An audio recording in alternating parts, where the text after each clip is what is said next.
Chapter 18. Flight from Zhaoge. As Jiang Ziya looked at the project, King Zhou asked, "How long do you need for the construction, Jiangsheng?" "It's a huge project, 49 feet high and with halls and towers of jade and agate. It'll take a great amount of labor, and I think at least 35 years. King Zhou turned to Daji. "My dear queen, Jiangsheng says it'll take 35 years to complete the Happy Terrace. Time flies swiftly and pleasures are best enjoyed when young. If it takes so long, we'll be too old to enjoy it. There seems to be no point in having it built at all. Jiangsheng's a sorcerer and speaks only nonsense. How can it take so long? He's deceiving you and should be punished with the burning pillar." "You're right, Queen. Guards, seize him and execute him by the burning pillar. Your Majesty, I must point out that the labor required for this project is enormous. It'll exhaust the people and waste a lot of money. Your Majesty must abandon the whole idea." Jiang Ziya told the king, "We're constantly troubled by war, floods and drought, and the royal treasury's empty. The people are living in dire poverty. Your Majesty doesn't consider how to help them and bring them peace, but spends time on wine and women. You've estranged the loyal and trust only the wicked. You murder the faithful, breed discontent among the people, and anger heaven. Now another project at the instigation of that enchantress, and it'll be your own ruin. As I've received your favor, I'm duty-bound to risk death and make this frank admonition. I can't bear to watch the state change hands. You damned fool. How dare you insult me?" King Zhou ordered his guards, "Seize him and slice him in pieces." As the palace guards moved up to arrest him, Jiang Ziya turned and ran downstairs. "Look at that old wretch. He ran off the moment he heard the word seize, completely ignoring the protocol. Have you ever seen anything like it?" King Zhou was angry but also amused. The guards chased Jiang Ziya past the Dragon Virtue Hall to the Nine Dragon Bridge. He was caught there at bay. "Guards, there's no need to chase me. I'll take my own life," Jiang Ziya called, and vaulting over the railings, he threw himself into the river and sank beneath the surface. The guards ran onto the bridge and gazed into the water but could see no trace of him.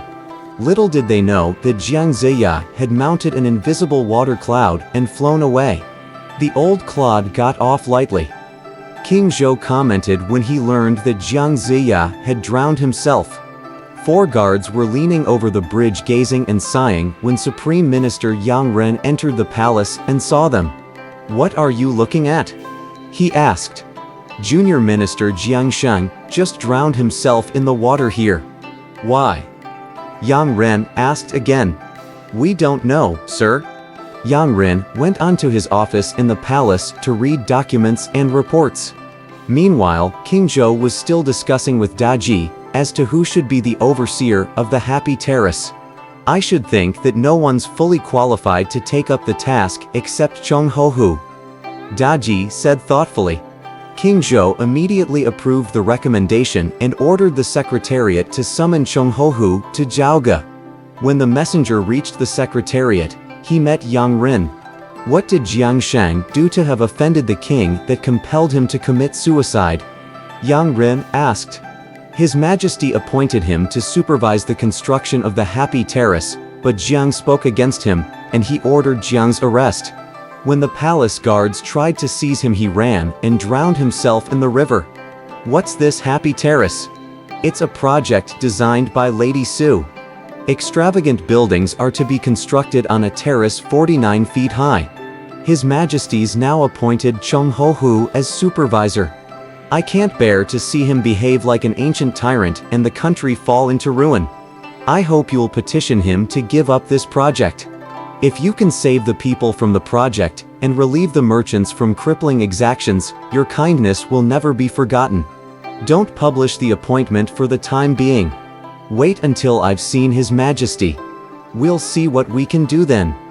Yang Ren said. He went to the star-picking mansion and was ordered to go upstairs. "What memorial do you wish to present?" Your Majesty must realize that we're faced with 3 calamities from without and 1 from within. As for the calamities from without, first, there's Jiang Wenhuang, who's rebelled in revenge for his father. He's besieged Youhu Pass for 3 years, and we've suffered several defeats. Second, there's A Shun, who's also rebelled in revenge for his father.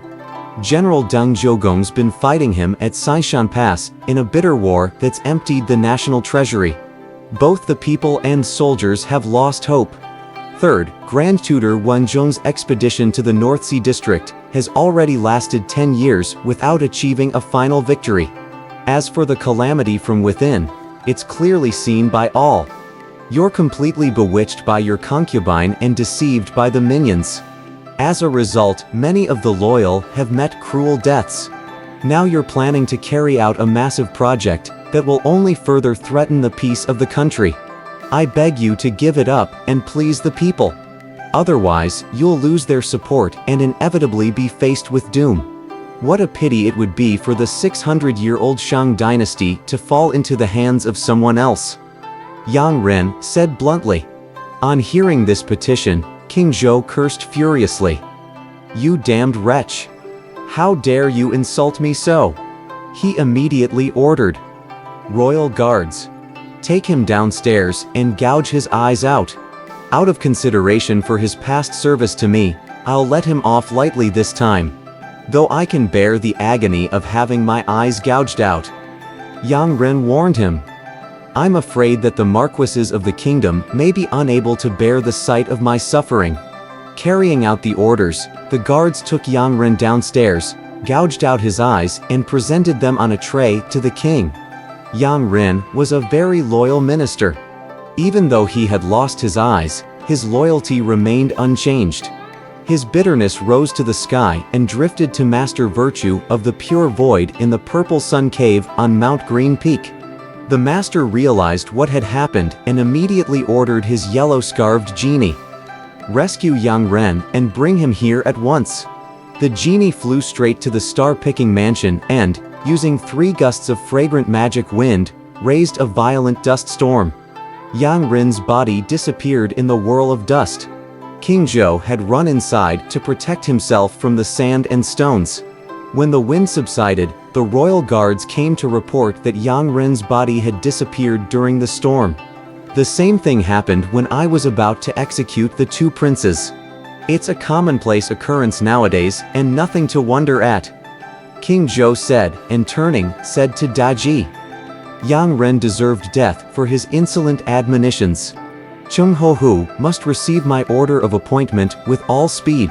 When Yang Ren's corpse was brought to the Purple Sun Cave, Master Virtue of the Pure Void came out.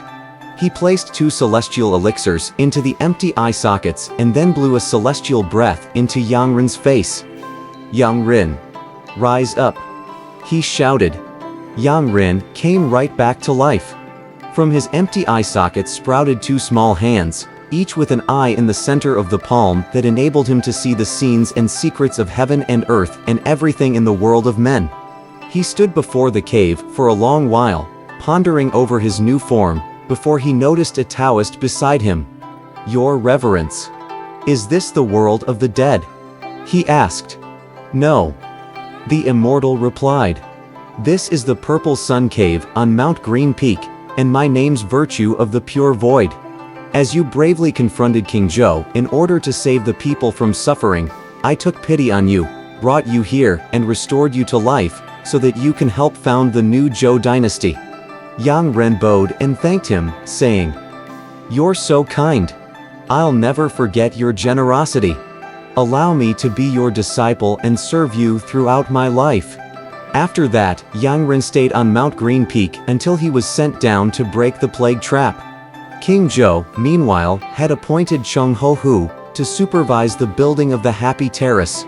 The project required a vast amount of labor, huge sums of money, and an enormous quantity of materials.